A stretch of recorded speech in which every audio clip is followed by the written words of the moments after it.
सुन नाज़रीन, प्रोग्राम जवाब खपे संगन मां है Imtiaz Mir. Corps commanders conference में इहो क्लियर इनखे कयो वियो त 9 मई जे जेके भी ज़िम्मेदार आहिनि उन्हनि खे ज़रूर सज़ा मिलंदी, इंसाफ़ जे कटहरे में ईंदा। ऐं जीअं त कोर कमांडर्स कॉन्फ्रेंस में इहो बि चयो वियो त चूंडुनि में सिर्फ़ु महफ़ूज़ माहौल फराहम कयोसीं। कुझु अनासिर इल्ज़ाम पिया हणनि। उन सां गॾु मोहतरम जनाब आसिफ अली ज़रदारी साहब सदारती उम्मीदवार आहिनि। ऐं जेकॾहिं नंबर्स गेम्स ॾिसूं त मोहतरम जनाब आसिफ अली ज़रदारी साहब सदर थियण था वञनि। मुल्क खे ज़रूरत आहे ज़ीरक सियासत जान जी, सीज़न सियासत जान जी। जेके मुल्क जे अंदरि मसइला आहे मैशियत जा, सियासत जा, बार बार नून लीग जे तरफ़ों चयो थो वञे त पीपल्स पार्टी वफ़ाक़ी हुकूमत जो बि हिसो थिए। चाहे मिलिट्री लीडरशिप हुजे, सियासी लीडरशिप हुजनि, सभु गॾिजी चवनि था त मसइला हल थियनि हिन मुल्क जे अंदरि। जेके मुआशी मसइला आहिनि, सियासी मसइला आहिनि। मूंखे टेलीविलाइन ते जॉइन कयो आहे सीनियर रहनुमा, सीनियर सियासतदान, MPA आहे, पाकिस्तान पीपल्स पार्टी सां हुननि जो ताल्लुक़ु आहे। सैयदा मारवी राशिदी साहिबा मूंसां आहिनि। तव्हांखे वेलकम चऊं था पंहिंजे प्रोग्राम में। महिरबानी। इलेक्शन सदारती यानी कि जीअं त चूंडूं तव्हांखे पाण ख़बर आहे त इलेक्टोरल कॉलेज सेनेट गॾिजी करे सदर खे चूंडींदा आहिनि। हिकु दफ़ो वरी मुल्क खे आसिफ अली ज़रदारी साहब जी ज़रूरत पई आहे। ज़ीरक सियासतदान, मुफ़ाहमत जो बादशाह। छा चवंदव मारवी साहिबा? वॾी महिरबानी इम्तियाज़ तव्हांजी। तव्हां पंहिंजे इंटरव्यू में जीअं चयो त ज़रदारी साहब जन जहिड़ो सीज़न्ड पॉलिटिशियन, जेको मुफ़ाहमत जो बादशाह सम्झो वेंदो आहे, जेको सियासत जो सुल्तान सम्झो वेंदो आहे, न सिर्फ़ु सम्झो वेंदो आहे, यकीनन ईअं ई आहे, हक़ीक़त बि ईअं ई आहे। जॾहिं बि मुस्लमान पंहिंजे माण्हुनि खे या पाकिस्तान में जॾहिं बि मसइला रहिया आहिनि, पोइ मोहतरमा बेनज़ीर भुट्टो जी शहादत खां पोइ जहिड़े तरह सां पाकिस्तान जो खपे जो नारो हणी ज़रदारी साहब हिन मुल्क खे, मोहतरमा शहीद बेनज़ीर भुट्टो जे विज़न खे ऐं पंहिंजी पार्टी खे संभालियो। तो पंहिंजी उहा मिसाल ॿी कंहिं पार्टी में तव्हांखे कोन मिलंदी। ऐं वक़्त जी अहम ज़रूरत बि हुई। ॾिसो, जीअं पाकिस्तान खे अहिड़ा जेके चैलेंजिस आहिनि, हींअर मुआशी चैलेंजिस आहिनि, दहशतगर्दी जो हिकिड़ो ख़तरो आहे, मुल्क जा अंदरि ऐं ॿाहिरि जा ख़तरा आहिनि। इन्हनि में मां सम्झां थी त ज़रदारी साहब जहिड़े ई सदर जी ज़रूरत हुई। हिकिड़ी कॉन्स्टिट्यूशनल पोज़ीशन आहे ज़रदारी साहब त उहो सदर आहे जे पंहिंजा इख़्तियारात पंहिंजे पहिरें दौरे सदारत में पंहिंजा इख़्तियारात पार्लियामेंट खे ॾिना, प्राइम मिनिस्टर खे मुंतकिल कया। कि इहे सभु शयूं, इहे मिसाल तव्हांखे ॿिए कंहिं सियासतदान जे तरफ़ां न मिलंदा यकीनन। तो हिकु दफ़ो ॿीहर इंशाअल्लाह ज़रदारी साहब मुल्क जो सदर थियण वारो आहे। ऐं मूंखे लॻे थो त पाकिस्तान जो जेको 12 साल हिकिड़ो तरक़ीअ जो सफ़र 12 साल अॻु में रुकिजी वियो हिकु जॻह ते, उहो इंशाअल्लाह वरी ॿीहर सिलसिलो शुरू थी वेंदो इंशाअल्लाह। जेके क्राइसिस आहिनि, जेके जीअं त तव्हां पाण चैलेंजिस जी ॻाल्हि कई, नून लीग बार बार जो इहो चवणु नून लीग जो त पीपल्स पार्टी वफ़ाक़ी हुकूमत जो बि हिसो थिए। आइनी उहिदा त पीपल्स पार्टी खे मिलनि था ऐं उन वता बि आहिनि ऐं हुकूमत में बि शामिलु थियनि। पीपल्स पार्टी जी जीअं त 2014 जो धरणो हुजे, पीपल्स पार्टी उन वक़्तु नून लीग जमहूरियत सिस्टम खे बचायो। हिन वक़्तु बि पीपल्स पार्टी जी क़यादत इहो ई चाहे थी त सिस्टम हले, जमहूरियत हले, पार्लियामेंट हले। छा चवंदो?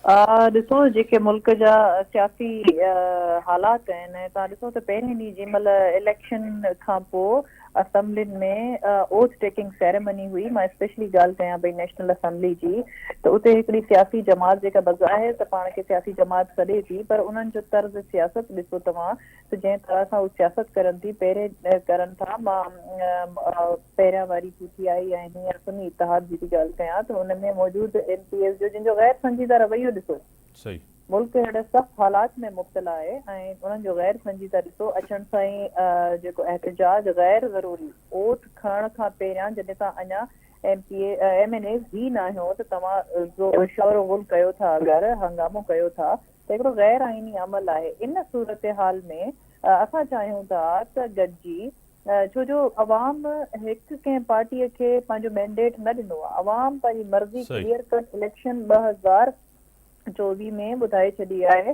ऐं उन जे मुताबिक़ ॾिसो अवाम जी उमंगनि ते उहा ई पार्टी हमेशह पूरी उतरी आहे जंहिं ख़िदमत कई आहे। पोइ हिकिड़ो गॾियल जॾहिं मैंडेट मिलियो आहे उन मैंडेट जी इज़त कंदे असां सभिनीनि जो फ़र्ज़ थो थिए त असां गॾिजी ई अवाम जी ख़िदमत कयूं। तो हालात जे मौजूदा हालात जे मुताबिक़ सम्झ में ई अचे थो ऐं यकीनन ईअं ई करणु घुरिजे। ऐं जेके फ़ैसिला थिया आहिनि ज़रदारी साहब जी सियासी तरबियत जे मुताबिक़ बिलावल साहब जन जेके फ़ैसिला कया आहिनि उन्हनि जे मुताबिक़ यकीनन गॾु वेही अवाम जी ख़िदमत करणु ऐं मुल्क खे अॻिते हलाइणु हिननि मुआशी मसइलनि मां कढणु मुल्क खे ऐं गाॾे खे हलाइणु तमामु ज़रूरी आहे। सिंध जे अंदरि बार बार तनक़ीद बि थींदी आहे तव्हां ते ऐं पर उन तनक़ीद खे सिंध जो अवाम जेको आहे वोट ॾेई करे रद्द कंदो आहे। 2008 हुजे, 2013 हुजे, 2018, 2024 हिकु दफ़ो वरी आहे पीपल्स पार्टी कंटिन्यू कयो आहे। सिंध जे मसइलनि ते बि ज़रूरु ॻाल्हायो वेंदो आहे। काफ़ी सियासी जमातुनि एहतिजाज बि कयो, रिज़ल्ट खे बि तस्लीम न कयो। सिंध जे अंदरि बि पीपल्स पार्टी ते तमामु घणी ज़िमेदारी आहे, छा चवंदो? यकीनन सिंध जे अंदरि जेको भारी भरकम मैंडेट मिलियो आहे, अवाम भरपूर वोट ॾिनी आहे। जहिड़े तरह सां ज़रदारी साहब इलेक्शन जे लाइ निकितो ऐं उन खां पोइ जेको इलेक्शन में रिज़ल्ट आयो आहे, यकीनन ख़ुशी जहिड़ी ॻाल्हि आहे त अवाम हिकु दफ़ो ॿीहर पहिरियां खां बि वधीक पाकिस्तान पीपल्स पार्टी ते एतबार जो इज़हार कयो आहे। ऐं यकीनन ही मनसब ही ज़िमेदारियूं ही उहिदा को आसान शइ न आहे। इन्हनि खे हलाइण, इन्हनि जे पुठियां तमामु वॾा फ़ैसिला आहिनि, तमामु घणियूं ज़िमेदारियूं आहिनि ऐं उन सूरत हाल में सम्झूं था त तमामु घणी ज़िमेदारीअ जे बावजूद बि पाकिस्तान पीपल्स पार्टी कॾहिं बि अवाम खे नाउमीद ऐं मायूस न कयो आहे। मां बि गवाह आहे जंहिं तरह सां सिंध में असांजी कारकर्दगी रही आहे। भला ॿियनि सूबे असांखे सिंध त छा बलोचिस्तान में बि असांखे कामयाबी मिली आहे। हींअर 2 सूबा ऐं इन खां अलावा 2 सूबनि जी हुक्मरानी ऐं सदारत जहिड़ी अहम कॉन्स्टिट्यूशनल पोज़ीशन असां वटि आहे। सम्झूं था हालात ॾाढा ॾुखिया आहिनि, ज़िमेदारियूं सख़्तु आहिनि ऐं अवाम खे डिलीवर करिणो आहे। बिलावल भुट्टो ज़रदारी साहब असांजी पहिरीं पार्लिमानी मीटिंग में असांखे सभिनीनि पंहिंजे MPs खे सफ़ीर करार ॾिनो, तव्हां मुंहिंजा सफ़ीर थियो ऐं तव्हांखे कमु करिणो आहे, तव्हांखे अवाम जी ख़िदमत करिणो आहे। हू पंहिंजे नाना जी पॉलिसी ते, हू पंहिंजी वालदा जी पॉलिसी ते हली। उन्हनि जा जेके रहियल ख्वाब आहिनि, जेके उन्हनि जे रहियल ख्वाबनि खे बिलावल भुट्टो ज़रदारी साहब पंहिंजो विजन करे अॻियां हलाए थो, असांजे मैनिफेस्टो में शामिल आहे। तव्हां ॾिठो हूंदो त जहिड़ी तरह सां इलेक्शन में बिलावल भुट्टो ज़रदारी साहब जन निकिता, उन्हनि वटि हिकिड़ी अवामी मुआइशी मुआइदो हुयो। कंहिं ॿी सियासी जमात वटि सफ़ा आख़िरी कुझु 2 ॾींहं अॻु में मैनिफेस्टो ज़रूरु आयो इलेक्शन विढ़ण जे लाइ, पर कंहिं वटि बि को अवामी मुआइशी मुआइदो न हो। असां सम्झूं था त ज़रदारी साहब जी क़यादत में पाकिस्तान पीपल्स पार्टी ही उहा जमात आहे जेका पाकिस्तान खे जेके बि हींअर मौजूदा मसइला आहिनि उन्हनि मां कढण जी अहल आहे। ऐं तव्हां बि फैक्ट्स एंड फिगर्स जे मुताबिक़, नंबर गेम जे मुताबिक़ ॾिसो त का बि जमात वाज़े अक्सरियत सां या पंहिंजी मेजॉरिटी वोट सां हुकूमत नथी ठाहे सघे जेसि ताणी पाकिस्तान पीपल्स पार्टी जी हिमायत न हुजे या साथ न हुजे या सहकार न हुजे।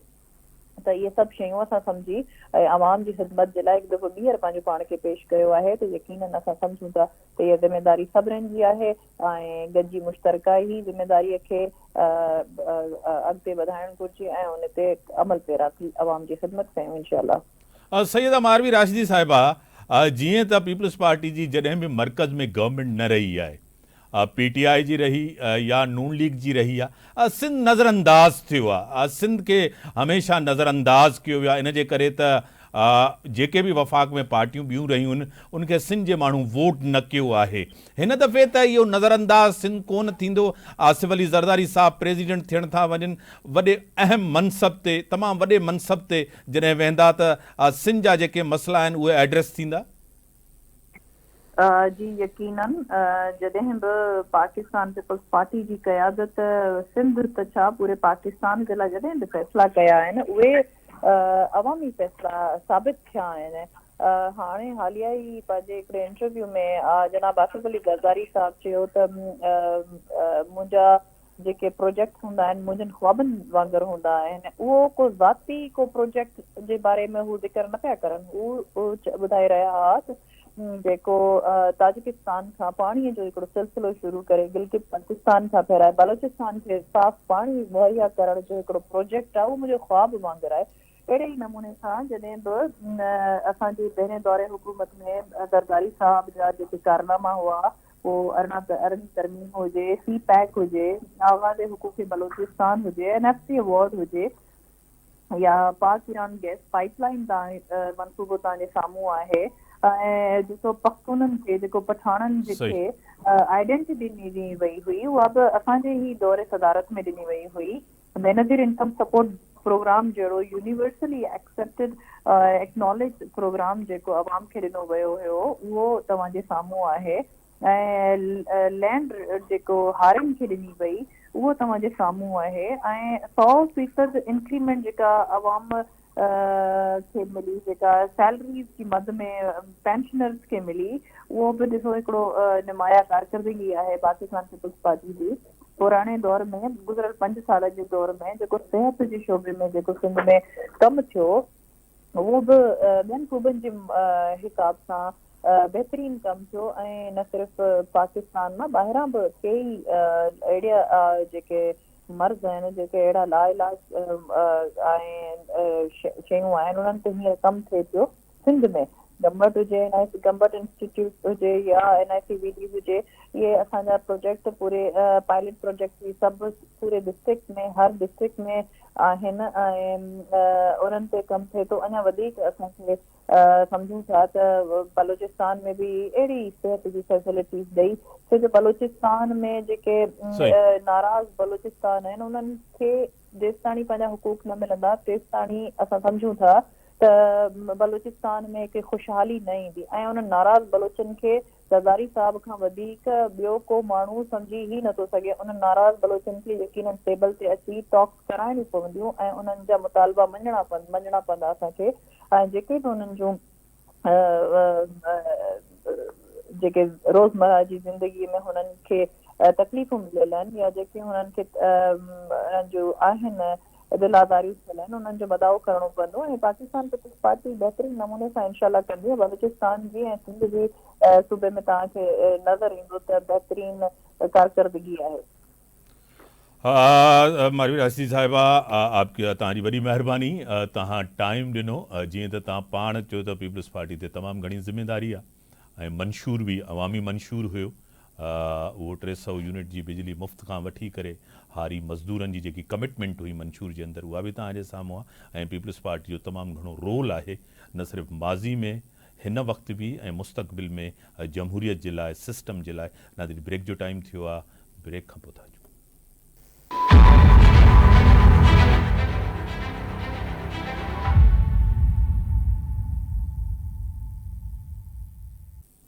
वेलकम बिरादरीन, मुझे टेलीलाइन पे ज्वाइन किया है सीनियर रहनुमा, सीनियर सियासतदान मोहतरम जनाब राना आफ्ताब अहमद साहब। अपोजिशन लीडर हैं पंजाब असेंबली में, बड़े वोकल हैं, खुल के बात करते हैं। राना साहब, मैं आपको वेलकम करता हूं अपने शो में। थैंक यू वेरी मच जी, बहुत मेहरबानी। राना साहब, जो मुल्क का सियासी हालात हैं आपके सामने, और आज जिस तरह बातें भी मोहतरम जनाब वज़ीर आज़म साहब कह रहे हैं कि सबको आगे लेके चलें और सब मिलके चलें, इंतकाम की सियासत नहीं होगी, बदले की सियासत नहीं होगी।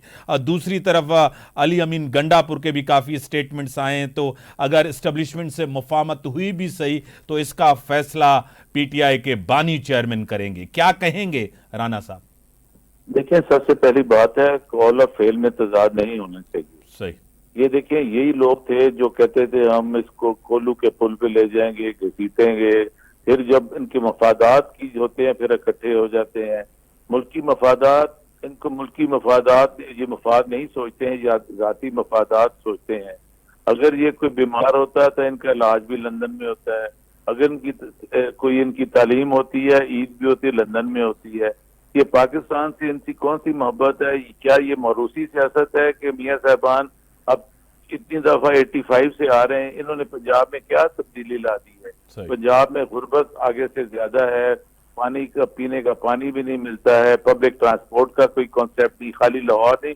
मैंने कहा था अगर आप खाली लाहौर की ट्रैफिक तो मुझे पहले ठीक करके बता दें। सेहत का ये हाल है कि जब इमरान खान साहब ने सेहत कार्ड दिया था तो हर आदमी के पास था, अब हर आदमी जो है ना 10 किलो के आटे के लिए लाइन पे लगा हुआ है। आप देखें मौशी बदहाली है, सियासी में इस्तेकाम नहीं है, और सब चीज तालीमी मेयार गिर चुका है। प्राइवेट एजुकेशन स्कूल फ्लोरिश कर रहे हैं, वो एक बिजनेस बन गया है। आप मुझे बताएं कि क्या ये है, अगर ये हमें असेंबली में आपने आज जो हमने इन्होंने दिया है इलेक्शन कमीशन है वेबसाइट पे, तो उसमें आप अगर उसको किसी हल्के का देख लें तो उसमें जितनी ओवर राइटिंग चीजें की हुई है, 155 को 1155 किया हुआ है। इस तरह अगर हम तो कह रहे हैं कि there should be impartial inquiry. सही। आप देखें कि हमें अगर जब हमारा हक नहीं मिलेगा, अगर हमें इंसाफ नहीं मिलेगा, तो फिर हमारे लिए ऑप्शन क्या है। असेंबली के अंदर हमें बोलने नहीं दिया जाता, हमें उसका जो भी बात करते हैं कहते हैं ये रूल्स के खिलाफ है। तो हमने करना क्या है। अगर हम तो एक जमहूरी लोग हैं, हम चाहते हैं कि ये पाकिस्तान की सियासत में बिल्कुल पेशेंस चाहिए, मगर आप किसी के बेगुनाह लोगों को अगर आप जेलों में रखेंगे, इलेक्टेड एमपीएस को आप आने नहीं देंगे, तो क्या हम इस पे बात भी ना करें। आपकी फंडामेंटल राइट्स में इट इज वेरी क्लियर कि आपका जो एहतजाज का एक हक है, बात कर सकते हैं, वो भी नहीं कर सकते हैं। जब आर्टिकल 25 देखते हैं कॉन्स्टिट्यूशन का इक्वालिटी, वो कहीं नजर नहीं आती। तो आप हमारे से क्या तवक्को करते हैं। हमारे पास ये पूरा हमारा मैंडेट था, जो जिन्होंने चुराया नहीं है उस पर डकैती की है। हम तो अपना मैंडेट मांग रहे हैं कि हमें दे दिया जाए ना उसके। अब ये आप खुद जरा, मैं अगर मेरे पास I am not on the video, मैं आपको बताता हूँ, उनमें आप देखेंगे कितनी इन्होंने ना कटिंग की हुई है इलेक्शन रिजल्ट्स में। इलेक्शन में अब दो ग्रुप्स हैं, एक 45 वाले जो हम हैं और 47 वाले जिन्होंने इनको बना दिया है, और उनको खुद ही समझ आ रही कि हम जीते हैं या नहीं है। और वजीर आजम साहब ने खुद कहा कि मुझे शुक्रगुजार हूँ। जब इनकी जाती इनकी मफाद की बात आती है तो सारे इकट्ठे हो जाते हैं, फिर उसके बाद इलेक्शन आते हैं, फिर अलहदा हो जाते हैं। सही। तो इनको चाहिए कि जो लोगों ने वोट दिए उसका एहतराम करें, ताकि मुल्क, बाकी ये जो है ये नफरत की सियासत के हम खिलाफ हैं। अगर आप देखें हमारी औरतों को इन्होंने पकड़ा हुआ है, हमारे कायद को किया, 200 मुकदमा बना दिया है। Where are we heading towards? The political stability is at the extreme. तो मेरी यही है कि इनको चाहिए कि ये सोचें कि पाकिस्तान अगर कलमे के नाम पे बना था, इसलिए नहीं बना था कि हमने इस पाकिस्तान के जो लोगों को उनका हक नहीं देना है। तो यहाँ पर टॉलरेंस का बिल्कुल कोई कॉन्सेप्ट नहीं है। हमें ये बर्दाश्त नहीं करते। जब मैं लीडर अपना एमपी जाता हूँ, मेरी जामा तलाशी होती है, हम हाउस के अंदर भी नहीं बोल सकते, रूल्स को वायलेट किया जाता है। 358 अरब रुपए का इन्होंने एक महीने की सप्लीमेंट्री ग्रांट के लिए किया है, उसमें किसी को पता नहीं कहाँ खर्च होना है। रूल्स को फॉलो नहीं किया, ना रूल्स। राना साहब आप बड़ी लॉजिक के साथ बात करते हैं, जब भी करते हैं, और धीमे लहजे में बात करते हैं, और सियासी तौर आप टेम्परेचर हमेशा कम रखते हैं। एक चीज सुन्नी इत्तेहाद कौंसिल मखसूस नशिस्तें जिस तरह आपको नहीं मिल रही, काफ़ी पीटीआई के अंदर से भी कुछ लोगों का हमारे से राब्ता है, उन्होंने कहा है कि पीटीआई से एक गलती हो गई, और जिसको हमने ज्वाइन किया सुन्नी इत्तेहाद कौंसिल को, वो खुद अपनी टिकट पे नहीं, हमारे पास टिकट नहीं थे, वो खुद आज़ाद इलेक्शन लड़े थे। अब ये कंफ्यूजन तो है, आपसे भी गलती हो गई इस हवाले से, क्या कहेंगे? नहीं, कंफ्यूजन कोई नहीं है। देखें, जब एक सियासी जमात दूसरे के मिल जाती है तो वो, अगर ये नहीं था, सुन्नी इत्तेहाद कौंसिल एक पॉलिटिकल पार्टी रजिस्टर्ड है, ठीक है। हमें हमारा ये इन्होंने निशान भी ले लिया, हमारी इन्होंने इलेक्शन को, इंटर पार्टी इलेक्शन को भी एक्सेप्ट नहीं किया, फिर हमारी हल्का बंदियां में इन्होंने जो करना था कर लिया, फिर हमारे निशान, हमारे स्क्रूटनी में हमें बहुत खराब किया गया, उसके बाद हमारे निशानात के किया गया, फिर हम ना वोट भी नहीं मांगने जा सकते थे, सब कुछ हो गया। मगर आप मुझे बताएं, रूल आर्टिकल 106 के तहत कोई भी पार्टी जो है जीतने के बाद आजाद ज्वाइन कर सकता है। वो हमने जो सुन्नी इत्तेहाद कौंसिल ज्वाइन कर ली। अगर मुझे सिर्फ ये बताएं कि अगर एक पार्टी के 65 सीट्स हैं लेडीज पंजाब में मसलन, अगर 30 का नाम देते हैं तो आपकी 35 बन जाती हैं, तो फिर आप नए नाम नहीं देते हैं। ये हमारा एक राइट है जिसके लिए हम फाइट कर रहे हैं, वो हमें दे दिया जाए, इसमें तो कोई ऐसी कबाहत नहीं है। मगर ये सिर्फ ये देखें, मैं आपको कहता हूँ, इन्होंने इलेक्शन कमीशन शुड प्रूव कि हम जो है ना, ये वी आर, जैसे speaker custodian of the house होता है, इस तरह election commission should be sincere to Pakistan, to the Pakistan nation. और हम कह रहे हैं कि जितने भी अदारे हैं, जो भी हैं, they should work under the constitution और अपनी हदूद में रह के। हम अगर सियासत में करते हैं तो असेंबली में हमें कहते हैं आप रूल्स के अंदर आए, तो सबके लिए रूल्स हैं, ये सिर्फ हमारे लिए रूल्स हैं। तो हम अगर हमारी बात अंदर नहीं सुनी जाएगी, ये हमारे साथ बहुत बड़ी ज्यादती है कि हमारी सीट हमें नहीं दी जा रही। इससे इनको क्या फर्क पड़ता? अगर ये दे देते तो इनके पास तो, इनको ने सिलेक्टेड तो ये काफी सारे हैं ना, 200 कर रहे हैं। तो हमारी इस वक्त सबसे इम्पोर्टेंट चीज है कि जी हम मुआशी तौर पर बड़ी बदहाली है। राना साहब, इस पे आ रहा हूँ, मैशियत पे आऊंगा जरूर। राना साहब, आपने धांधली की बात की, रिजल्ट्स की बात की, फॉर्म्स की बात की। एक तरफ तो केपी के अंदर आप जीत के आते हैं, वहां तो इलेक्शन सही हुआ। पंजाब, सिंध, बलूचिस्तान के अंदर जहां आप हार के आए, वहां कह रहे हैं कि धांधली। आज कोर कमांडर कॉन्फ्रेंस में भी ये चीज का जिक्र हुआ, तो वहां आर्मी चीफ भी थे, उन्होंने भी कहा कि हमने सिर्फ इलेक्शन पे एक महफूज माहौल फराहम किया, कुछ अनासिर हमारे ऊपर इल्जाम लगा रहे हैं। क्या कहेंगे राना साहब? हम किसी पे नहीं इल्जाम लगा रहे, हम तो सिर्फ ये कह रहे हैं इलेक्शन कमीशन ने अगर ये इलेक्शन का किया है तो इलेक्शन कमीशन से ही कह रहे हैं ना। तो अदालत में, जिस मुल्क में अदल और इंसाफ नहीं होगा, वो माशरा कैसे सरवाइव करेगा? मैं तो ये कह रहा हूं कि जो मेरे पास रिजल्ट है, अगर मेरे पास वो फॉर्म का गलत है तो आप मेरे खिलाफ प्रोसीड करें अकॉर्डिंग टू द लॉ। अगर मेरा वो रिजल्ट आपने दिया हुआ ठीक है तो वह दूसरा है। तो मैंने खुद एक असेंबली के मेंबर से पूछा, मैं क्या खुदा को हाजिर नाजिर जान के कहो कि तुम जीते हो, तो दूसरी तरफ चला गया था वो। ये नहीं है, ये जाने के बाद असेंबली में मैं आपको हल्फन कहता हूँ, ये शर्मिंदा है। अभी तक ये कैबिनेट के लिए ये मतलब कि इस तरह मुल्क की घर का निजाम नहीं चलता, ये मुल्क का निजाम कैसे चलेगा? ये सारे इकट्ठे तो हो गया फॉर देयर पर्सनल बेनिफिट्स और मफाद की खातर। मेरी ये गुजारिश है कि आप लोगों को, अपोजिशन जो भी है, ये पीटीआई पाकिस्तान की सबसे बड़ी सियासी जमात है, इसने वोट लिए हैं, आप किसी से पूछ लें, और लोगों के दिलों में बस रही है। इमरान खान साहब ने अपने 200 केस बना दिया है अब और लेडीज हमारी गिरफ्तार हैं, मेंबर हमारे नहीं आ सकते हैं। ये आप क्या कहते हैं कि हमारे लिए यही रह गया है? तो ये बड़ा लम्हा फिक्रिया है, सियासत ऐसे नहीं होती, इस तरह निजाम चलते नहीं। आज फिर कोर कमांडर कॉन्फ्रेंस में ये क्लैरिटी के साथ बयान किया गया, 9 मई के जिम्मेदारों को हर सूरत में कटहरे में लाएंगे। क्या कहेंगे राना साहब? नहीं, मैं कहता हूं जो इसके जिम्मेदार हैं उनको जरूर लाएं, मगर बेगुनाहों को ऐसे नहीं जैसे वो पुलिस वाले कर रहे हैं कि जी 200 नामालूम है तो जिसको मर्जी आप पकड़ लेते हैं।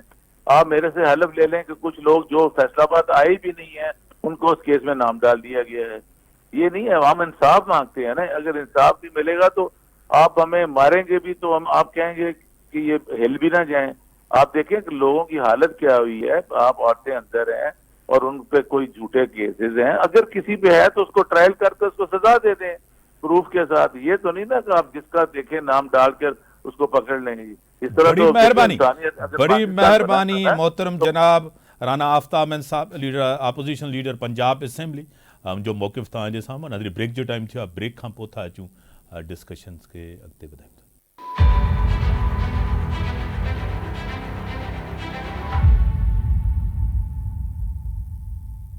वेलकम राधीन घटियल बयान ते ज्वाइन किया सीनियर रहनमा सीनियर सियासतदान मिनिस्टर रही चुका है, MPA रही चुका है, मरकजी क़यादत आहे MQM पाकिस्तान जी इशफाक अहमद मंगी साहब मूंसां गॾु आहिनि। इशफाक साहब तव्हांखे वेलकम चऊं था पंहिंजे प्रोग्राम में। जी महिरबानी। इशफाक साहब, सदारती उम्मीदवार मोहतरम जनाब आसिफ अली ज़रदारी आहे, महमूद ख़ान अचकज़ई आहे होॾो, ऐं MQM सां राब्तो बि थियो आहे, तव्हांजी क़यादत सां बि राब्तो थियो आहे मोहतरम जनाब आसिफ अली ज़रदारी साहब जो, मोहतरम जनाब डॉक्टर ख़ालिद मक़बूल सिद्दीकी साहब सां। अच्छा, अञा जवाब न ॾिनो आहे, MQM ख़ामोश आहे, चुप आहे, छा चवंदो इन ते? जी अदा ज़रदारी साहब जो बिल्कुल कन्वीनर खालमकूर सिद्दीकी साहब सां राब्तो थियो आहे। इन हवाले सां इहा ॻाल्हि असीं राब्ता कमेटी में रखी आहे त ज़रदारी साहब जी सपोर्ट कयूं या छा, छो जो असां पहिरियां चई चुका हुआसीं त असां ज़रदारी साहब खे वोट कोन कंदासीं।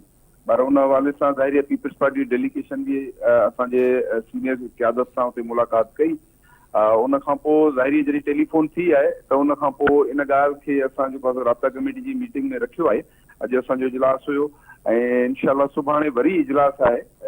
बिल्कुलु इन इजलास में असां इहो फ़ैसिलो कंदासीं त ज़रदारी साहब खे सपोर्ट कयूं था या नथा कयूं। इनशाला सुभाणे असां पंहिंजी पॉलिसी वाज़े कंदासीं। MQM और पीपल्स पार्टी जो फितरी इतिहाद आहे, ॿई सिंध जूं सियासी जमातूं आहिनि। पीपल्स पार्टी तव्हांजे लाइ बहितर ऑप्शन न आहे सिंध जे अंदरि 18th अमेंडमेंट खां पोइ जेके मसइला मसाइल आहिनि हाणे त सूबाई हुकूमत जे हथ आहिनि, छा चवंदव इशफाक साहब? अदा 18 अमेंडमेंट असां चऊं था त अञा कंप्लीट थी न आहे। 18 अमेंडमेंट तॾहिं कंप्लीट थींदी जॾहिं अवाम खे डायरेक्ट जेको आहे सो अख़्तियारात मिलंदा। असां हींअर बि असां आइनी तरमीमुनि जो जेको बिल चऊं था त जेको हिन में अमेंडमेंट थियणु खपे, उन में चऊं था त बराए रास्त जीअं NFC एवार्ड खां असांखे जेका रक़म मिले थी PFC एवार्ड जी सूरत में, त असां चऊं था उहो ज़िलई सतह ते तालका यूनियन कौंसिल ताईं उहा रक़म जेको आहे सो ॾिनी वञे ताकी अवाम खे बराए रास्त जेको आहे अख़्तियारात मिलनि। जेकॾहिं यूनियन कौंसिल ताईं जेको आहे उन्हनि खे अख़्तियारात न मिलंदा, फंड न मिलंदा त यकीनन अवामी जेको आहे मसाइल उहे हल कोन था थियनि पिया। अॼु ॾिसो तव्हां पीअण जे पाणी जो तमामु घणो इशू आहे, जेको आहे रोड में तरक़ियाती कम कोन पिया थियनि, हॉस्पिटलनि में दवाऊं नथियूं मिलनि। हाणे जॾहिं यूनियन कौंसिल ऐं तालका ऐं ज़िले लेवल ते जेकॾहिं इहे फंड जेको रिसीव थींदा त उन खां पोइ यकीनन इहे तमामु मराइल जेके मसाइल आहिनि इहे हल थी वेंदा। असांजी डिमांड इहा आहे त 18 अमेंडमेंट खे कंप्लीट कयो वञे ऐं डायरेक्ट बराए रास्त आवाम खे जेको अख़्तियारात ॾिना वञनि। सही। अॼु कोर कमांडर कॉन्फ्रेंस में वॾो अहम फ़ैसिलो, वॾी अहम शइ खे डिस्कस कयो आहे। 9 मई जे ज़िम्मेदारनि खे हर सूरत में इंसाफ़ जे कटहरे में आंदो वेंदो, उनखे सज़ा ॾिनी वेंदी, छा चवंदो? अदा मुल्की लेवल ते जेको ॾिसो सभ खां पहिरीं मुल्क आहे, जे मुल्क जी सलामती आहे, मुल्क सलामत आहे त असीं सभु आहियूं। इन में त कंहिं बि क़िस्म जी बिल्कुलु कंप्रोमाइज़ न थियणु खपे ऐं बिल्कुलु जेको आहे सो इदारनि जे तरफ़ां आर्मी चीफ साहब जे तरफ़ां जेका अॼु स्टेटमेंट आई आहे बिल्कुलु उनखे असीं जेको आहे सो ख़ुशामंदी था चऊं ऐं उनजी सपोर्ट था कयूं त बिल्कुलु इहो थियणु खपे। ऐं 9 मई जो वाक़ियो तमामु हिकिड़ो वॾो सान्यो आहे। उन में जेको आहे सो असांजे इदारनि जी, असांजे पाक फ़ौज जी तमामु घणी जेको आहे सो उन में उहा बदनामी थी आहे। जिन माण्हुनि बि जेको आहे सो इन में पंहिंजो रोल प्ले कयो आहे उन्हनि खे बिल्कुलु जेको आहे सज़ा मिलणु खपे। ऐं असां अगेन जेको आहे सो 9 मई जे वाक़े जी हिकु दफ़ो ॿीहर मज़म्मत था करियूं ऐं बिल्कुलु उनखे जेको सज़ा मिलणु खपे। इशफाक साहब, नून लीग सां ज़रूरु तव्हांजो इतिहाद थियो आहे, वोट बि तव्हां कयो आहे, बार बार तव्हांजी क़यादत बि चए थी। मोहतरम जनाब सैयद मुस्तफ़ा कमाल साहब भी चयो आहे त मुल्क रियासत जी ख़ातिर, मसाइल जी ख़ातिर ऐं इन जी ख़ातिर असां सपोर्ट था कयूं। ॿी तरफ़ अंदरू ज़राए इहा आहिनि त जीअं त गवर्नर सिंध तव्हां चओ था उहो कंटिन्यू करे ऐं कुझु वज़ारतूं अहम ॾिनियूं वञनि तव्हांखे, इहे शयूं बि पहिरें मरहले में आहिनि। छा इहे शयूं तय थी वियूं आहिनि त जेको तव्हांखे शेयर आहे, जेतिरी तव्हांजी मेजॉरिटी आहे, तव्हांखे हिकु दफ़ो वरी कराची जे माण्हुनि एतमाद कयो आहे, पीपल्स पार्टी खे पूरी सिंध जे अंदरि हिकिड़ी वॾी मेजॉरिटी सां मिलियो आहे, उनखे बि हुकुमरानी ऐं हुकूमत करण जो पूरो हक़ आहे, तव्हांखे बि मिलियो आहे, हिकु दफ़ो वरी इहा ज़िम्मेदारी अदा करण था वञो ऐं ॿी तरफ़ नून लीग जी कमिटमेंट तव्हां सां पूरी थींदी?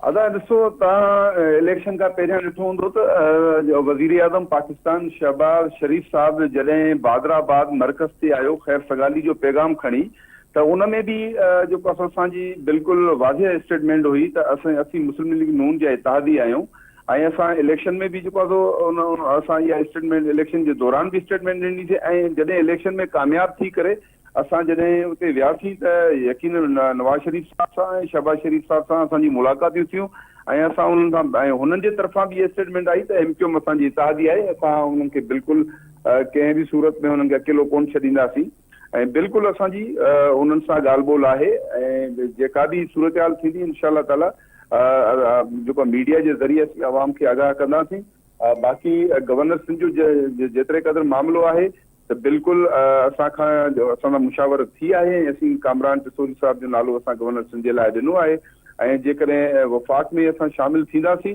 त उहा बि जेका सूरत हाल हूंदी उहा इंशाअल्लाह ताला असां वाज़े कंदासीं त असां कहिड़ियूं वज़ारतूं वठूं था। बाक़ी रही ॻाल्हि आहे त पीपल्स पार्टी सां असांजो न पहिरियां इतिहाद हुयो न हींअर ई आहे। सदारती वोट जे लाइ असांखे हुननि ॾिसो स्पीकर जे डिप्टी स्पीकर जे लाइ हुननि वोट घुरियो, असां हुननि खे जेको आहे सो हुते सपोर्ट कईसीं। स्पीकर ऐं डिप्टी स्पीकर जे लाइ असां जेको आहे वोट ॾिनोसीं।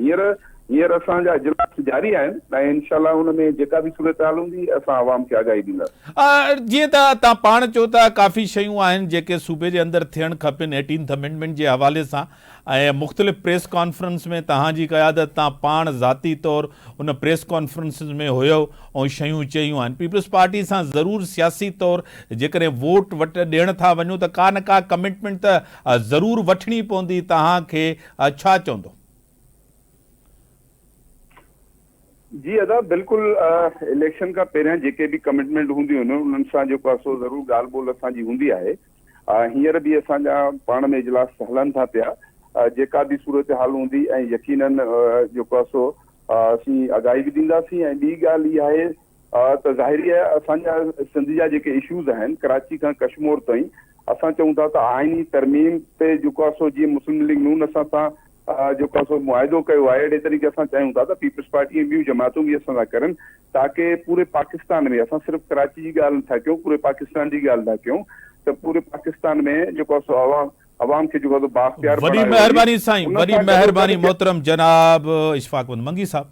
एमक्यूएम जो पॉइंट ऑफ व्यू ज़रूरु असां गवर्नर जे हवाले सां चयो आहे त कामरान टिसोरी कंटिन्यू करे ऐं पीपल्स पार्टी खे डिप्टी स्पीकर ते वोट ॾिनो आहे। हाणे बि ज़रूरु ॻाल्हियूं थींदियूं ऐं कुझु कमिटमेंट्स बि ज़रूरु थींदियूं। मोहतरम जनाब आसिफ अली ज़रदारी साहब उहे त नंबर गेम्स में उहे तमामु घणा अॻिते आहिनि, सदर थियण था वञनि जेके नंबर्स गेम्स असांखे जंहिंमां ख़बर पए थी। नाज़रीन इन सां गॾु इजाज़त, अल्लाह हाफ़िज़।